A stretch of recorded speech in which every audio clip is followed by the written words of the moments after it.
for those of you listening on the pod.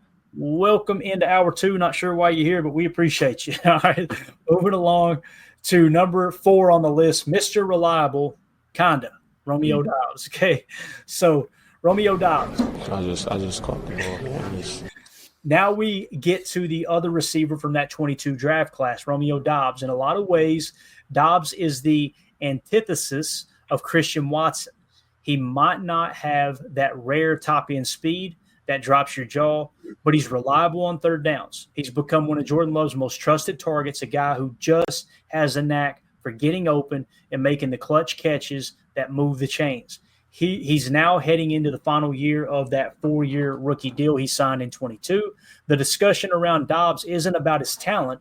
It's about his ceiling, availability, having dealt with concussions and a suspension, and how much you pay a rock-solid but maybe not game-breaking number 2 or 3 receiver, especially in a deep receiver room. But in the NFL, availability and trust are valuable skills in their own right. So PFF-wise, Romeo Doubs, since he came in the league, 62, 73, 69. Pretty solid PFF grades. Now, he doesn't have the traits that Christian Watson has, obviously. He's more of your boundary X that can play in a phone booth. He's not going to stretch the defense much. He'll make contested catches. And we can't overlook the fact that he did get suspended, right? And he had 2 concussions last year. That's going to play a role in this whole decision as well. So when I looked at the calculated market value, here are his comps. Now, listen to the names and tell me if you want to sign Romeo Doubs to, basically what it comes down to is, would you be willing to sign one of these players instead of Romeo Doubs? Because that's what the comps are saying his value is at, $11.9 million. The comps are Allen Lazard, Gabriel Davis, A.J. Osborne, and Christian Kirk. All right.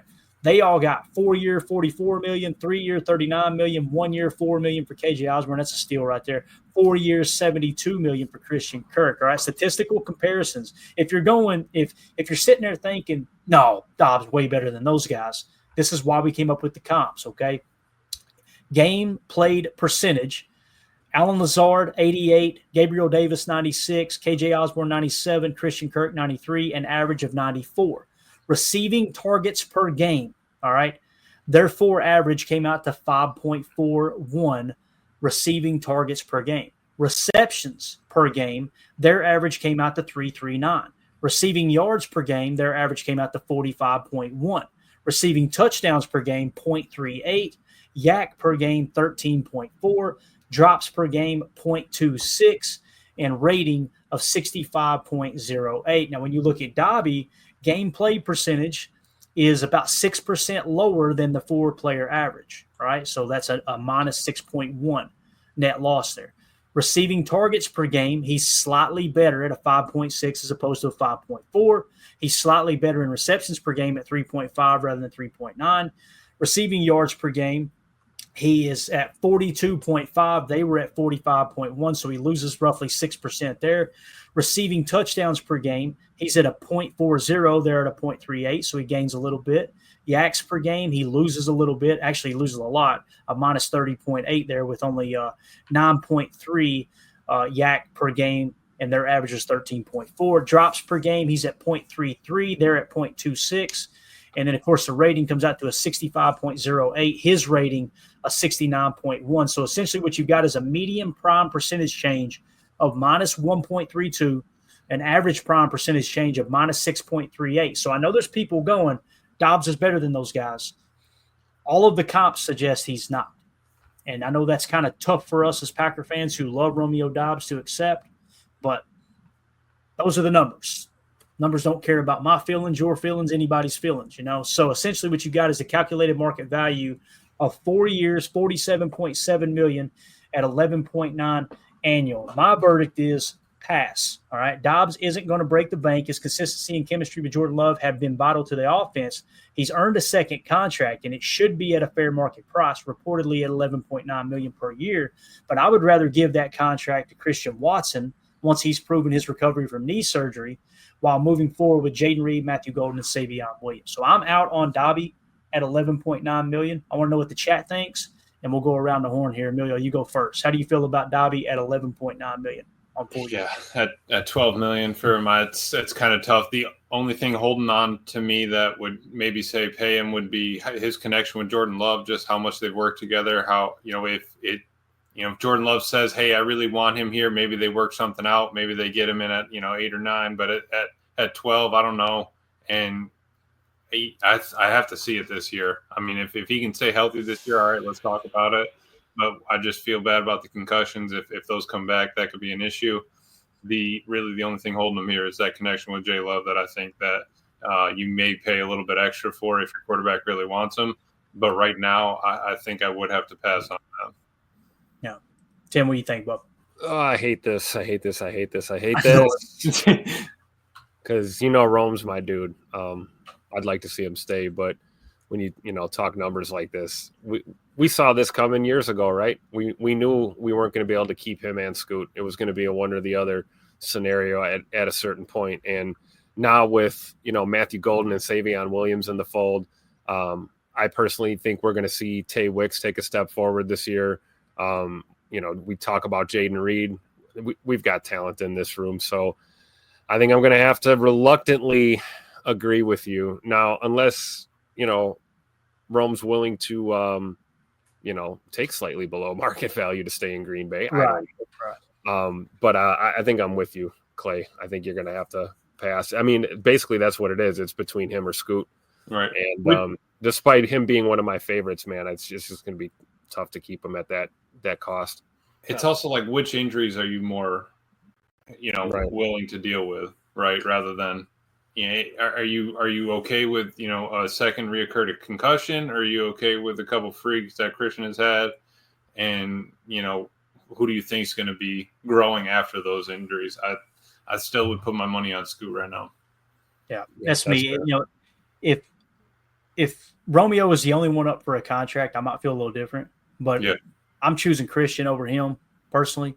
And I love the dynamic of, Christian Watson can do things that Romeo Doubs can't, right? Matthew Golden can do things if he pans out that Romeo Doubs can't. I'm talking about speed, right? The thing that Romeo does well is he plays in the phone booth, right? He's got good route running, probably I wouldn't say very good, but good route running ability. And I think he's very good in contested catches. Now you see the drops, like that's a little bit of an issue here, right? The drops per game. Compared to those other players that we were all rolling our eyes at, Allen Lazard, Gabriel Davis, KJ Osborne, and Christian Kirk. I mean, none of us are going, wow, those are great players. Right. The reality is Romeo Doubs had a bigger drop issue than those guys on average. That's what the numbers suggest. Now, depending on where you get the numbers from, but you guys get the gist, right? So for me, it's press into Christian Watson, give him the deal, let Romeo walk. I want to see Christian Watson.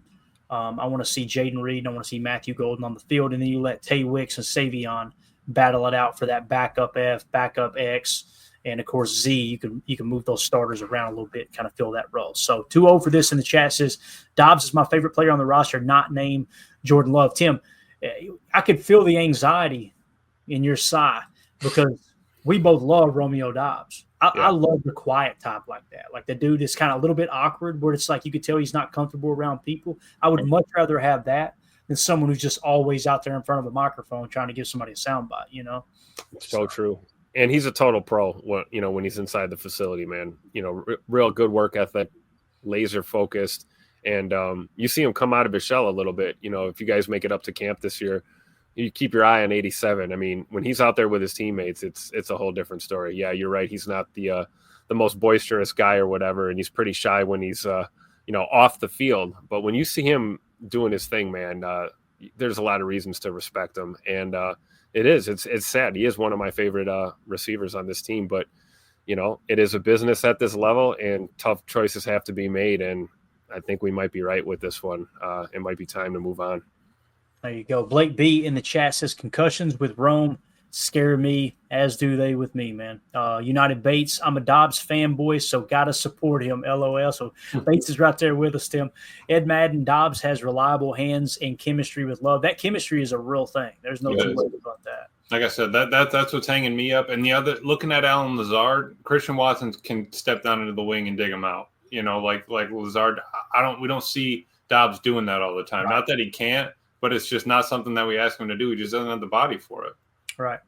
Rod in the chat says, I personally like Dobbs. Mr. Reliability is 100% accurate. He's not speedy, but he catches everything. Concussions and his personal problems are concerning, though. Great number 2 at best. And again, it's one of those things where you'll overpay for great. You won't overpay for good, but overpaying for great is talking about a number 1 receiver, right? A great number 2 is a good number 1, or maybe even above average number 1. You don't want to overpay for that, So I think that was very well said there. Rod in the chat, we hit that one right. Deadfish says, I'm with Dobbs against the players you listed, but we are deep at wide receivers, so we may want to let him go. It does feel like we got a little bit of depth in that wide receiver room. Solder says, love Dobbs, but I don't want anything to do with the concussion history. In the end, it's still a game played for entertainment. Yeah, it's going to be tough for him because, listen, last year he got the escalator where he made over $3 million. But I'm not going to sit here and pretend like, oh, he's set for life now. You know what I mean? Like you want to see yourself get that second contract. So whether he's in Green Bay or not, I think Dobby's going to chase that second contract, at least get one more deal. And if the concussions continue to happen, then he's going to walk away, I would imagine. Blake B says someone else will give Rome 12 per. I completely agree. Someone else gave Christian. Probably Pittsburgh. Yeah. What did they give Christian Kirk? 4 years, $72 million, $18 million average, right? Gabriel Davis, which I think Gabriel Davis is a good receiver, me personally. I believe he is. But that Christian Kirk, if somebody's willing to give Christian Kirk that kind of money, somebody will give Romeo 12 per. There's no doubt about it. And then Blake B says, just got to enjoy 25 while we have all these guys around. Hope it's an epic season. That's another thing too, guys, is you're going to get these guys at their best. They're playing for their contracts. They're playing for that next deal, whether it's in Green Bay or not. So you're going to get a highly motivated Romeo Dobbs. The problem is if we start to try to work in other receivers in his place, that seems to be what upset him last year, right? And, I was thinking about this. I don't want to come down too hard on Romeo, but I also don't want to come down too hard on the organization. But you guys remember when we covered Sean Ryan missed his escalator by what was it, 2 snaps or something? Yeah, something crazy. Like 2 or 3 snaps. Now, timeout, rewind. What did Romeo Dobbs say when he got suspended? He skipped practice and everything, right? He said, I'm trying to do what's best for my family. And then what did we see the rest of the year? Dontavion Wicks, they force-fed the ball to Dontavion Wicks. So it kind of feels like maybe, and listen, cue up the conspiracy music. Maybe they were trying to stay away from that escalator with Dobby and save $2 million, $3 million, really. Does that make sense? That's a real thing that happens in the NFL. So it all kind of makes sense now, And I don't blame Dobbs. Hold up a minute. You guys see me tracking to get this bonus, and this is strictly speculation, guys. Please don't take this the wrong way. I'm just kind of thinking out loud. If I'm in Dobbs' shoes and I see I'm on track for an escalator, right?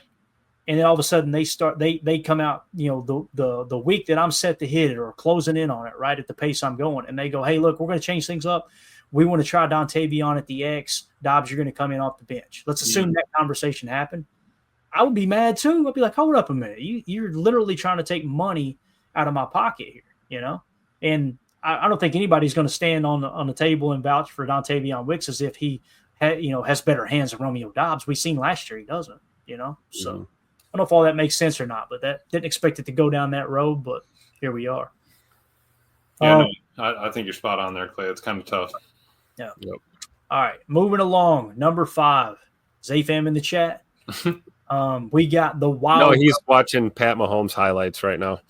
I thought you were going to say Pat Mahomes bootleg vacation film of him with his shirt off on a yacht or something. Anyway, the wild card, Malik Willis. Finally, we have the wild card of the group, backup quarterback Malik Willis. The Packers traded for Willis right before the 24 season, giving up just a late-round pick to bring in a former third-round selection from that same 22 draft class. After his time in Tennessee didn't work out, Willis came to Green Bay as a low-risk reclamation project. I think I'm saying that right. Yep.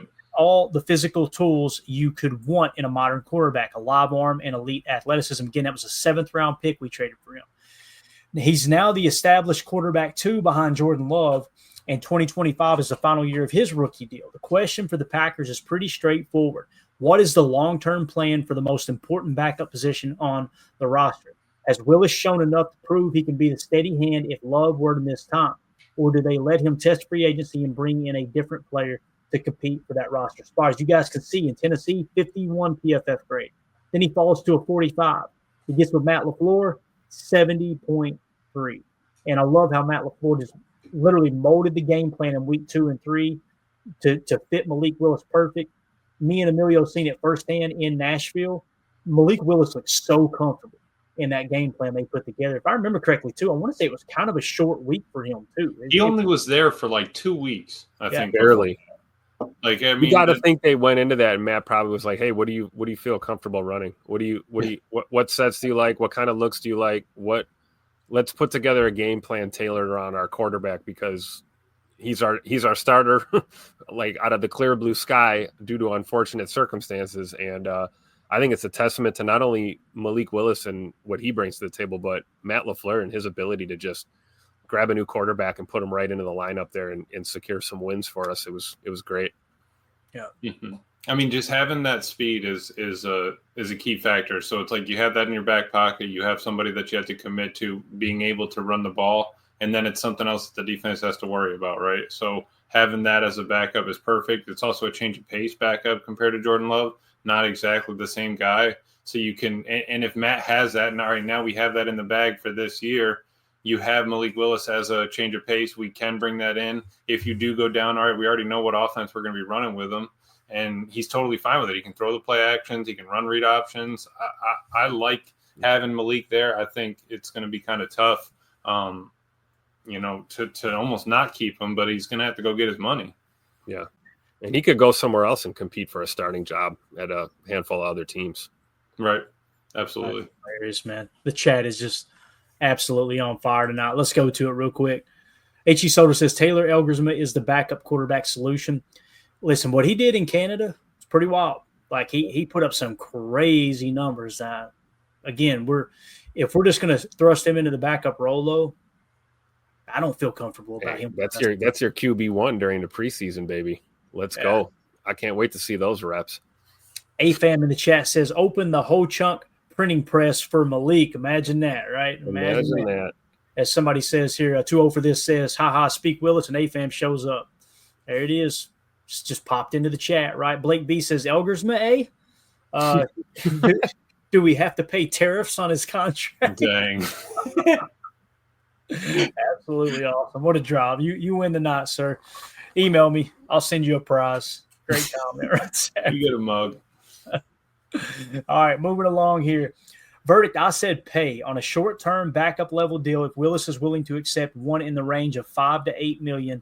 He knows the system, and his athletic upside is worth keeping around. You don't break the bank for a backup, but you also don't let a valuable and affordable asset walk out the door for nothing.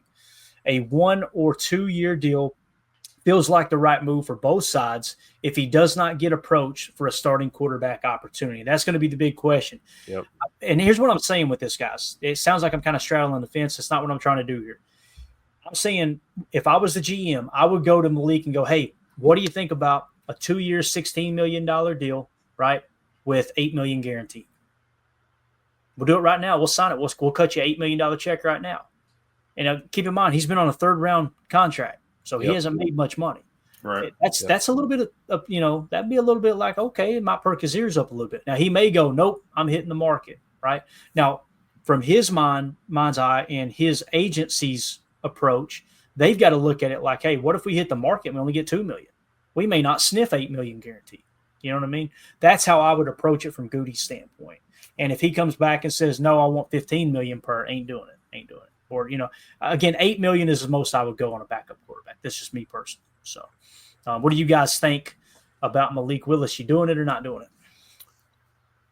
I would say pay. And I'm with you. The ideal range and what you want to really spend on a backup. But I will say this, clearly Malik has proven his worth. Thank God we had him. Thank goodness Goody fleeced him out of Tennessee and made him a Packer, man, because I know we like Sean Clifford and everything. I just feel really good about Malik Willis and his ability to just kind of give our offense a totally different look with him in there. A lot of times you think the backup, just a good backup will come in and just keep running the offense.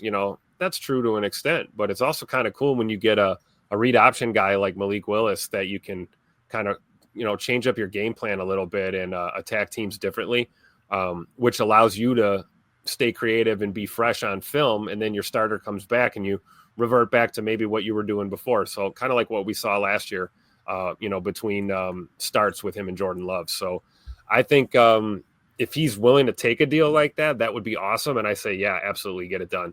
But at the end of the day, you also don't want to, hurt somebody's progress. And if you can get more money on the open market and maybe more opportunities to play football going to another team, it's tough. But yeah, the fan in me would like him to be our backup for the foreseeable future. I just don't know, can you pay $12-13 million for a backup? I don't think you can do it.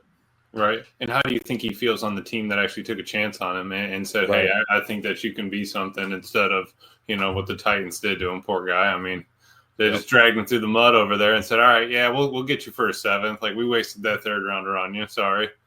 Yep. Yeah. And then Taylor Lewan, his former teammate, literally going into the season, the guy that's on Bussing with the Boys with Will Compton, he said, Malik's a great guy, but he just doesn't get it. He can't play quarterback. He can't read a defense. He just can't. He's not smart enough. And then he goes, plays 2 games for Green Bay and plays lights out and makes Taylor Lewan look like an absolute moron, which I love. It's like, why say that about a former teammate? It's just so, I don't know, it's just weird, strange. Right. 2-0 for this says, I'm really hoping Jordan is playing at the game I'm going to, but if Willis is in, I'll be content. I love this comment, 2-0 for this, because We lived it, Clay. I'm telling you, that's how I feel. Is like, for so long, we fielded rosters that if Aaron Rodgers got hurt, oh, we're screwed. Like, there's no chance we're winning this game. Like, Matt Flynn gave us the most hope. Oh, I didn't feel near as good about Matt Flynn, although he had that one game that everybody still talks about that got him paid, right? But it's just always like, if Aaron goes down, we're screwed. It's over, right? I don't feel like that with Malik Willis being the backup. But to me, that's worth $8 or $10 million per year, not of my own money, of course. But Right. you know what I mean? It's just like, you don't understand what I'm saying, Emilio? Like, it's nice to know, hey, if Jordan does get banged up, I'll do it every single time. Anytime that Malik Willis enters the game as a quarterback, you're going to see me on Twitter put up the steaming Willie Beeman tweet that I always put up. And I always go, hear me out. And it's Willie Beeman and that clip of him going in for Dennis Quaid in any given Sunday and just electrifying everything. That's how I felt with Malik Willis, man. Yeah, as a confidence factor, him coming in, it's absolutely huge. I think as like a fan factor, when we went down to Tennessee, it was like, dude, I can't wait to see. We still haven't seen Jordan play in person, or I haven't. I don't know if you went to another game, but I still haven't seen Jordan play in person. I only saw, Aaron play twice. So missing out on that, I was not mad at all, because the way Malik handled it, the way he held himself, he's looking to his teammates, he's looking above, all those things that keep him grounded, that just put his mind in focus. Short time there in Green Bay, let's go out, let's put up for the team, and he absolutely did that. And just the way he carried himself out the field, Clay, the interview and everything. I mean, dude's humble. That's a perfect Packer guy as well. Build the team from the locker room out. And you have there's something different with the chemistry, man. Yeah, it's true. I agree. Let's go back to the chat real quick. Murph, good to see you, Murph. Cheesehead Murph says, I think Malik would definitely want to go play somewhere else if he wants the opportunity to start. And that's the big question, right? Is there a team out there that hate their quarterback situation so much that they'd be willing to go, okay, let's give Malik $15 million per, and bring him in there and give him a shot to be our starting quarterback. Usually you try to look at front office executives and personnel that are now with other teams that might have been with Tennessee when they drafted him, because we're over here like Tim and I, we've made fun of Tennessee to beat the band, right? The fact that they gave him up for a 7th-round pick. But the reality is it was a whole different regime that did that, right? They weren't the team that drafted him. And it just so happens that the general manager at the time, his name was John Thompson or something like that. It's kind of one of those names, just 123.5% Caucasian name. But he was the one who drafted Malik Willis, and he actually came up the ranks through Green Bay's front office system.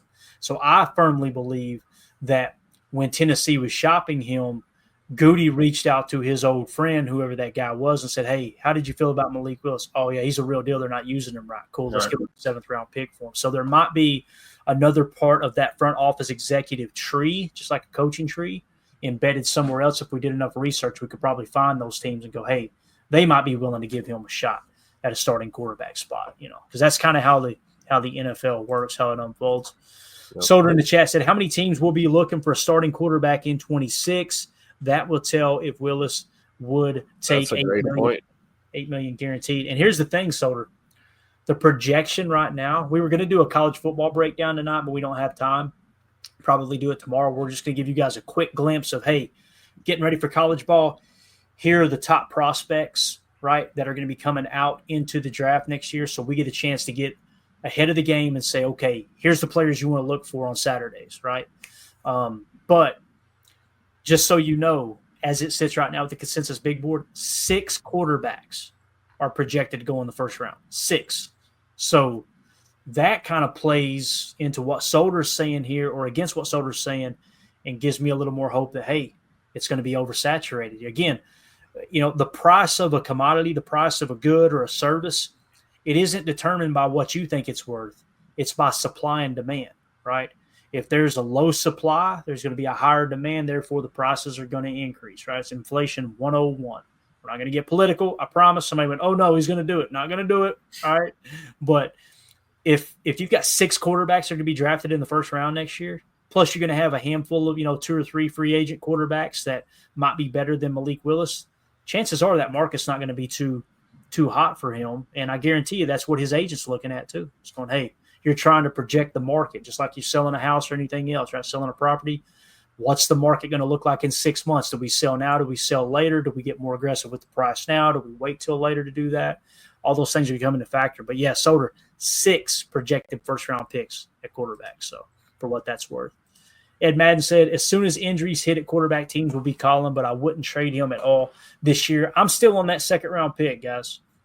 If somebody offered me a second for Malik, as much as I love having steaming Willie Beeman on the bench, I'm running that trade through the system as quick as possible, Emilio. I'm a second. Now, third, kind of appealing, but for me, it'd have to be a second-round pick. Third would be a wash to where he got selected, right? So I think anything, if you can profit better than where he was picked originally, I think you've made out on a screaming deal.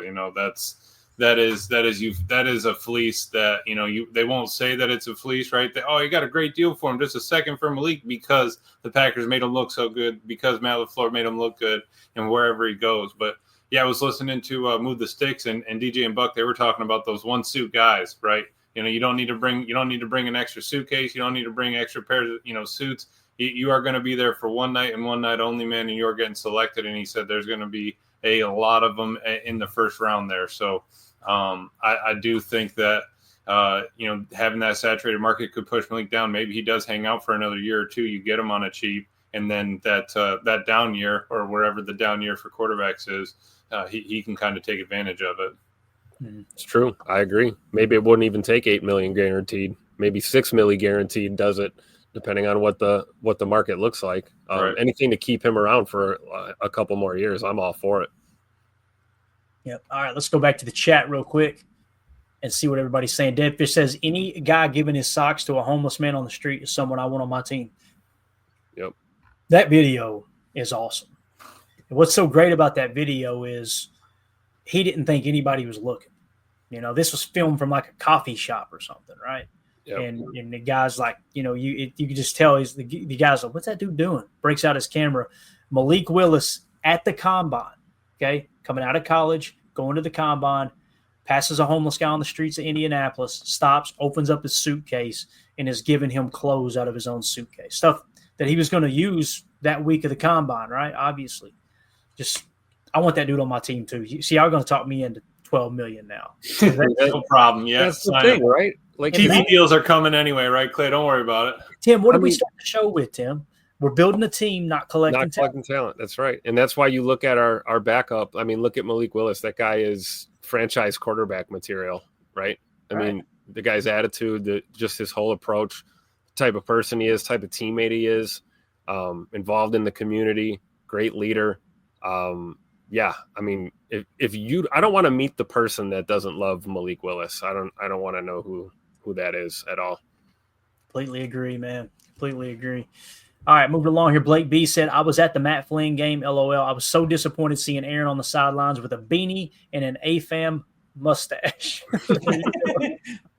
Holmes MD1 says, Willis is an underrated quarterback for sure. He can get it done for sure. Bank reps. He did everything we had. And here's the thing. It wasn't just like, yeah, they molded the run game around him a little bit, but he made some throws. That back shoulder throw to Christian Watson, I mean, he had a couple darts. I was like, yeah, he's got that. He kind of got that Mike Vick flick of the wrist. You know what I'm talking about? How Mike would just kind of the vertical pop of the elbow and just turn that thing loose. Malik can spin that. He can shoot that field, man. The same thing, just like Michael Vick had to deal with in his career. We had to hear about how, he's just a runner. He can't throw. He's a running quarterback. We can watch Michael Vick highlights all day of him launching absolute missiles down the field. And, to your point about Malik, I see that in his game too. His ability to roll out and be mobile, hit those quick throws too, but he can air it out and put that ball downfield with some accuracy. So it's fun to watch. Yeah. As soon as he came out of the clink too, he got with Andy Reid, and boy, he become a pocket passer quick, didn't he? Yep. Like that happened. I mean, he took him to the playoffs that year. I just remember that we smoked that head for him. That's the year we won the Super Bowl, if you'll remember. Yes, I'll never forget Clay Matthews running Michael Vick down from behind. And then on the way back to the huddle, he said, I got your speed, Vic. I got your speed. I was like, God, I love Clay Matthews, man. Wish they could clone that dude and bring him back. Deadfish says Willis has talent. He has arm talent and can run. I'm telling you, the arm talent's there, man. I agree. She said, Murph said, if you get a third for him, it's amazing. Yeah, Murph, if I were to poll that right now and say, hey, would you be willing to take a third-round pick for Malik Willis, yes or no? I guarantee you I would be in the minority. It'd probably be 92% saying yes. So right. I think the large, vast majority is with you, Murph. Me personally, I just don't know, man. I think it would take a second for me because I just selfish reasons. I love having Steamin' Willie Beeman on the bench, man. I can't get over it. I'm telling you, especially after seeing it firsthand. So since we only got a few minutes here, we got like 5 minutes, guys. That's all that list. These are the tough decisions with millions of dollars in the future of the franchise on the line. I want to know what you think. Drop a comment below and let me know which of these 5 players do you pay and who you let walk. Okay, so if you're watching this video back, you wasn't on the live stream, let us know. Hit us up in the comments. Let us know about all 5 of those players, and you can just list them out. Number 1, so-and-so, yes. Number 2, so-and-so, no. Number 3, Romeo Doubs, yes, whatever. Let us know in the comments. We appreciate y'all tuning in. Since we got a few minutes, let's jump over and look at those quarterbacks I was telling you guys about. All right, Emilio, I know this is going to be important for you playing college football 26 right now. Absolutely. Okay? Absolutely. I've been putting in the hours, just road to glory. Got to make sure you get your studies up. Make sure don't skimp on doing the studying early, man. You get those 3 years and you can get out. You don't have to go to school the 4th year. Now we're talking. I seen a YouTube thumbnail. Tim, do you know what he's talking about, by the way? No. There's a mode. There's a mode in the college football video. There's a mode in the college football video game called Road to Glory. Yep. And basically, you create a high school player, and you play through your senior year of high school, like the important moments, and then you get recruited. You go Uncle Rico style, back to high school. Back in '82, man, I could throw a football over them mountains over there. Always. You get recruited to college, and when you get to college, you got to make decisions along the way. There was a thumbnail popped up on my YouTube feed the other day, and it was the funniest thumbnail. It was a guy that looked like he was 43 years old. He had a mustache, an AFAM mustache, but it was blonde. And he was holding 2 beers and had a cigarette hanging out of his mouth. And he said, I played Road to Glory and made every bad decision on purpose to see what would happen. I guess he was drinking, smoking, not studying. Dude, it was hilarious. Oh, yeah. Anyway, so the top quarterbacks, this is what we were talking about. This is what's going to determine the market value of the quarterback position going into free agency, right? Because the reality is NFL general managers want to draft a franchise quarterback. That's what they want to do. If they're in a position to do so, they want to do that.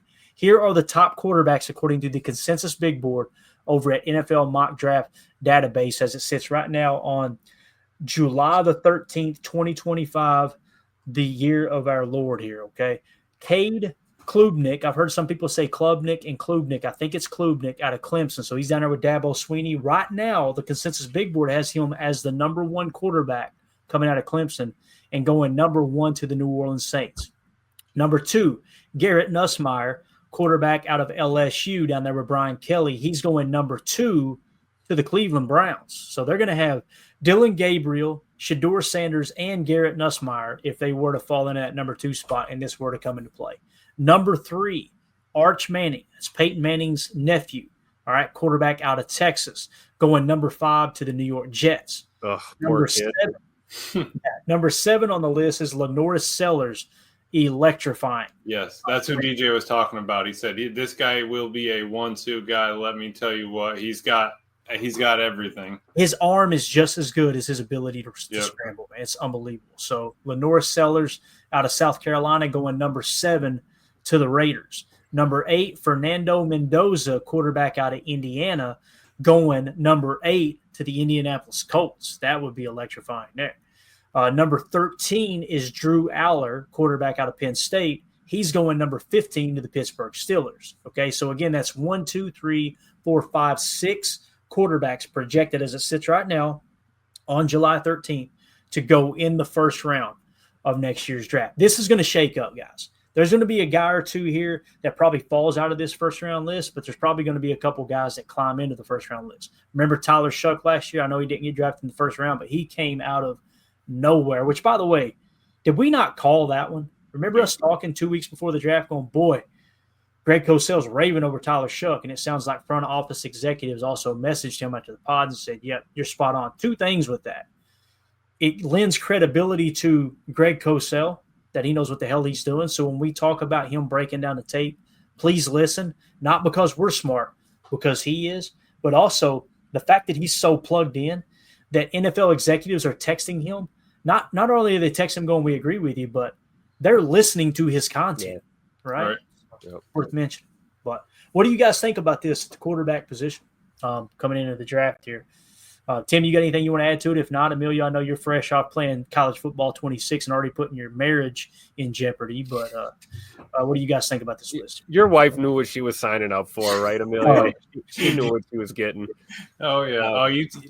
I know you've seen those clips, right, Clay? They're already going into marriage counseling because he's over there trying to. They had a marriage counselor at the ceremony, Tim. Oh They're man, like, let's get a jump on this. But no, that's it, man. I mean, it all starts with the quarterback. They're the most important player. There's literally a separate draft for the quarterbacks. We talk about it each year, right? So, when you have that kind of talent, when they're carrying these kind of teams around, on their back, you got a lot of players on that team. You got a lot of personalities. If they can handle it, if they can handle the big scene, I mean, that's it. Think about all these teams. I mean, Clemson's huge. You're running down the hill to get in there. You got to go down to LSU, but you got to go into Texas, South Carolina, all these, Penn State. I mean, so the state, the stadium's not going to be too bright for them.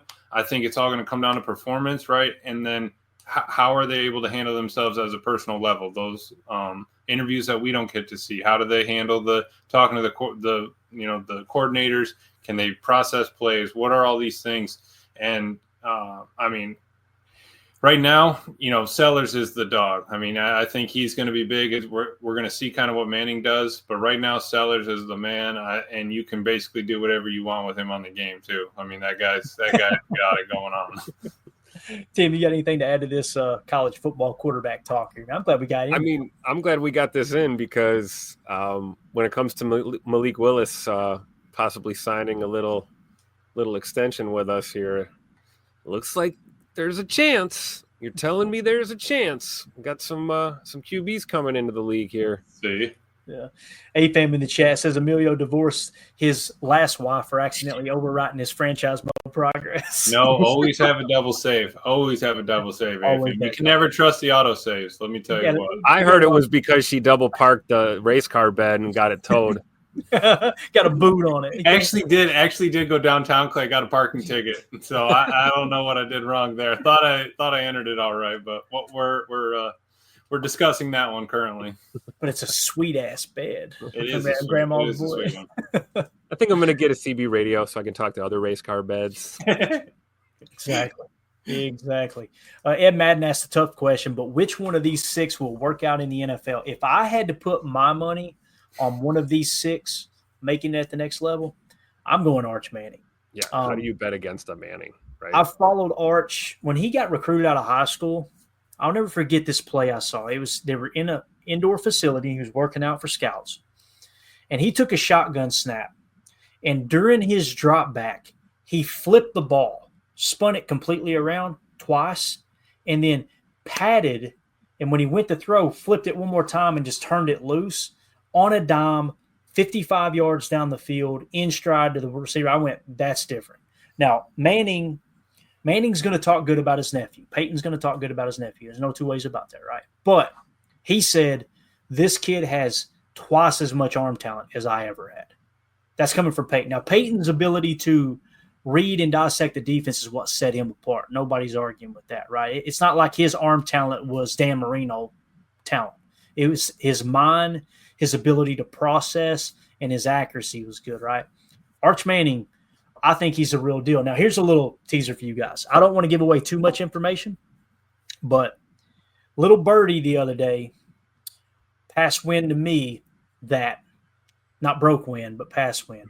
Pass word to me that Peyton had his son Marshall.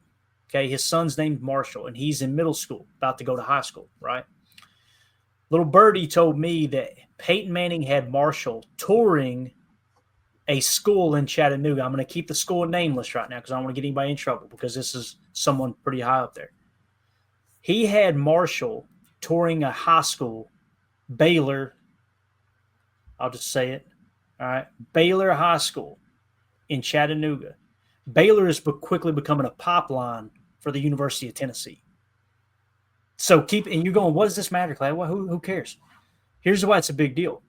Peyton and his family live in Colorado because he's a part of the Denver organization right now, helping run the Denver Broncos, right? So if he's going back and filling out applications to potentially get his son in a high school in Tennessee, roughly, how far away is Chattanooga from? Hour and change. Just like an hour and 10 minutes, right? So are they setting this up to where he can go down there and get coaching that the University of Tennessee is familiar with so he can have his son Marshall go to the University of Tennessee and play quarterback? I think that's kind of cool.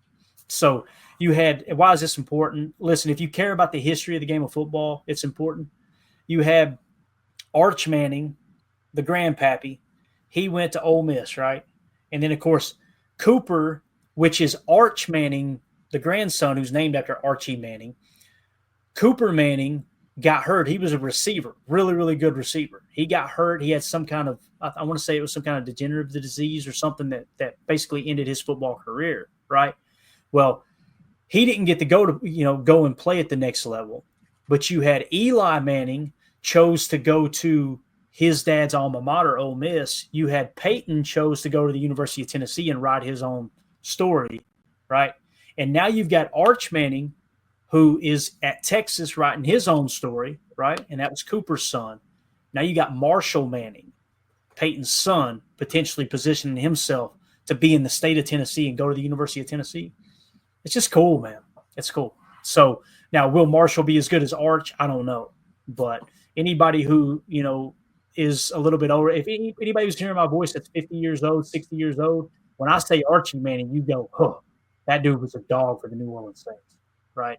They never won the big one because they had a trash team. But just wanted to put that out there since we were talking about college ball. Emilio, would Knoxville not go absolutely crazy? Dude, you can still walk into gas stations down here, and they still have Peyton playing in his UT outfit as a Gatorade sponsor. I'm not you literally can walk into any gas station down here, and they still have him in it. It's crazy, and they bleed orange down here. So I'm telling you, you bring another Manning back, it would be sold out for 4 years straight. You know what I mean? Yeah. Rod Jens in the chat says the pressure on Manning must be intense. What's crazy too is where he's different from Peyton. He's got a much better arm, don't get me wrong. But they said he got some swag to him. Peyton, 110% Caucasian. That dude, I remember going to a Kenny Chesney concert in Neyland Stadium that set records. It was an outdoor all-day event. There was some people soused, let me tell you. It was Brooks and Dunn, Kenny Chesney, Deanna Carter, Uncle Cracker was there. Not my Uncle Cracker, but their Uncle Cracker. It was wild. Peyton Manning came out on stage with Kenny and sang Back Where I Come From, which is a song about Knoxville, the Knoxville area that Kenny wrote about it. That boy has no rhythm whatsoever. He came out there in cowboy boots, and I went, Peyton gonna sing? Ooh, Peyton gonna sing. It was bad. It was really Terrible. But they say Arch has just got some swag to him. His team, and I could have swore I saw a video where like he had given or they were saying, you know, he's going to be great or whatever. He goes, no, I haven't, you know, proven myself yet. I haven't done enough. Ideally I'd like to get there, obviously, you know, but he's humble, right? So I feel like you have to be. If you walk in with that kind of name and you're, you know, my stuff doesn't stink kind of guy, I think that's a problem. I think people are going to kind of get rubbed the wrong way. He's definitely carrying himself the right way through it. Yeah. Zacchaeus Earls in the chat said Arch is more athletic. I'm a UT fan, and he will get out of the pocket and scramble for a first down. It's going to be fun watching him play this year, Zacchaeus. I'm with you. He's way more athletic than Peyton. Peyton could not run.